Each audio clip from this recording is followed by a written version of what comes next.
حضرت امام حسن سے آ کے وظیفہ پوچھا، اس شخص نے کہا حضور اولاد کوئی نہیں تو وظیفہ بتائے، تو آپ نے فرمایا استغفار پڑھا کر، کیا کر؟ اس نے کہا ٹھیک ہے، تو حضور پھر میں دوبارہ کب آؤں؟ تو امام حسن کہنے لگے بے اولاد ہے نا تو، استغفار کا وظیفہ بتایا نا؟ کہا ہاں۔ فرمانے لگے اب اس وقت آنا جب اللہ تجھے 10 بیٹے عطا کرے گا۔ کتنے؟ 2 4 نہیں، 10 ہی کہہ دیے۔ تو حضرت امیر معاویہ رضی اللہ تعالیٰ دیکھا، کہنے لگے حسن اتنا بڑا دعویٰ؟ آپ فرمانے لگے میں نے کہہ دیا نا تو اللہ فضل کرے گا، ہاں ہاں اللہ خیر کرے گا، خیر ہو جائے گی۔ وہ شخص کئی سالوں کے بعد آیا، کئی سالوں کے بعد، تو حضرت امیر معاویہ کو بھی ساتھ لایا، کہنے لگا حضور اللہ کے فضل سے اللہ نے 10 بیٹے عطا فرمائے، پورے 10 ہی اللہ نے دیے۔ تو حضرت امیر معاویہ کہنے لگے جناب بات تو آپ کی سچی ہو گئی، پر مجھے بھی بتائیے وظیفہ کہاں سے لیا؟ فرمانے لگے قرآن پاک سے، سورہ نوح کی 10 11 12 آیت پڑھو۔ اللہ فرماتے ہیں تم استغفار پڑھو، میں تمہاری بیٹوں سے بھی مدد کروں گا، مالوں سے بھی مدد کروں گا۔ تو میں نے استغفار بتائی تھی، اور قرآن میرے اللہ کا ہے، رب کا وعدہ جھوٹا ہو سکتا؟ فرمایا 10 بیٹے ملنے تھے، میں نے کہہ جو دیا تھا۔ وہ میرے بھائیوں یاد رکھیں، استغفار اللہ کی رحمت نازل کر۔ ایک ہوتا ہے خوف، ایک ہوتی ہے خشیت۔ خوف والے لوگ توبہ کرتے ہیں، خشیت والے استغفار کرتے ہیں۔ ایک ہوتا ہے خوف، ایک ہوتی ہے خشیت والے استغفار کرتے ہیں۔ نبی کریم علیہ السلام نے فرمایا میں دن میں 100 مرتبہ استغفار کرتا ہوں، دن میں۔ توبہ والا کہتا ہے کہ میں بھول گیا تھا، مجھے معافی مل جائے، اور خشیت والا کہتا ہے میرا یار ناراض نہ ہو جائے، وہ استغفار ہی کرتا رہتا ہے، وہ معافی مانگ۔ حضرت رومی نے مثال دی ہے، فرماتے ایک عورت تھی تو بھیک مانگا کرتی تھی، ایک دن بادشاہ کے دروازے پہ بھیک مانگنے گئی تو بادشاہ کو پسند آ گئی، اس نے نکاح کر لیا۔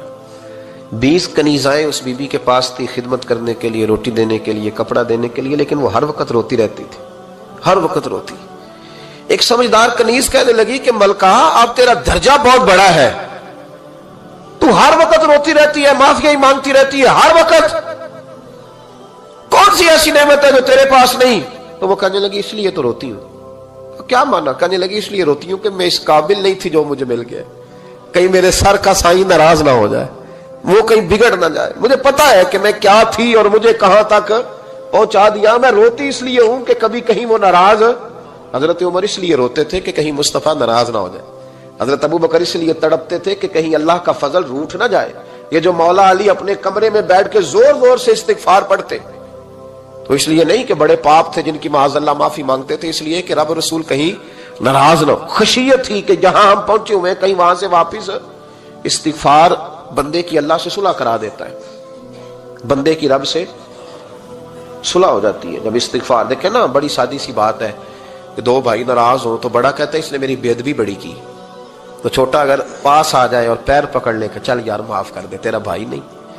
پتہ کیا ہوتا ہے؟ صرف معافی نہیں ملتی، ہاں ہاں صرف معافی نہیں، چھوٹے نے بے ادبی کر دی، بڑے کو تکلیف ہوئی، بات جب آگے بڑھی نا تو بڑے نے شکوہ کیا، جب لوگوں نے چھوٹے کو سمجھایا تو چھوٹا جب معافی مانگتا، ادھر دیکھو میری طرف، جب چھوٹا معافی مانگتا ہے نا اٹھ کے جاتا ہے اور بڑے کے پیر پکڑتا ہے تو میرا معاف نہیں کرتا، بڑا رو بھی پڑتا ہے، بڑا رو بھی پڑتا ہے، اور وہ کہتا ہے کہ وہ میں اور تم اماں کے پاس اکٹھے بیٹھتے، ایک باپ کی موٹر سائیکل پہ اکٹھے بیٹھتے، تو تیرا اور میرا رشتہ اتیار تو نے یہ کیوں؟ وہ جو آنسو نکلتے ہیں نا وہ درد ہوتا ہے، وہ کیف ہوتا ہے، وہ سوز ہوتا ہے، وہ لذت ہوتی ہے، وہ پیار ہوتا ہے۔ رب کہتا ہے تو معافی مانگ، انہو کان غفارا، تو معافی مانگ، میں تجھے معاف بھی کروں گا، تیرے اوپر رحمت بھی فرماؤں گا، تیرے اوپر کرم نوازی بھی کروں گا، تجھے نواز دوں گا، تجھے عطا کروں گا۔